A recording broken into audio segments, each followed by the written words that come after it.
मुख्यमंत्री एकनाथ शिंदे आणि उपमुख्यमंत्री देवेंद्र फडणवीस यांच्याकडे मराठा सर्वेक्षण अहवाल आज सुपूर्द करण्यात आलाय. राज्य मागासवर्ग आयोगाचा मराठा सर्वेक्षण अहवाल सरकारकडे सादर करण्यात आला असून आता हा अहवाल विशेष अधिवेशनात मांडण्यात येणार आहे. यावर राष्ट्रीय ओबीसी महासंघाचे अध्यक्ष डॉक्टर बबनराव तायवाडे यांनी आपली प्रतिक्रिया दिली. राज्य मागासवर्ग आयोगाचा अहवाल स्वीकारताना आज मुख्यमंत्र्यांनी ओबीसी आरक्षणाला धक्का बसू देणार नाही असं वक्तव्य 3 वेळा केलंय.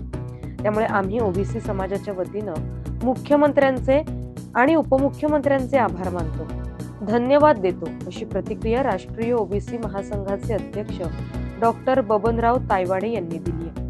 तसंच जरांगेंनी आता आपलं उपोषण सोडावं अशी विनंती देखील त्यांनी केली आहे. माझं त्यांच्या आंदोलनाला एकच आव्हान आहे की जरांगे पाटील साहेब, आपल्या प्रकृतीला जपा. काय प्रकृती जर सुदृढ राहिली तर आणखी आपण समाजासाठी संघर्ष करू शकतो. आणि जरांगे पाटलांनी जी मागणी मांडली, सरकारपुढे मांडली, त्या सर्वच मागण्या त्यांच्या पूर्ण होत आहेत. अशा प्रसंगी त्यांनी हे जे आमरण उपोषण आहे, हे आमरण उपोषण कुठेतरी थांबवायला पाहिजे. आंदोलनाचे वेगवेगळे मार्ग आहेत.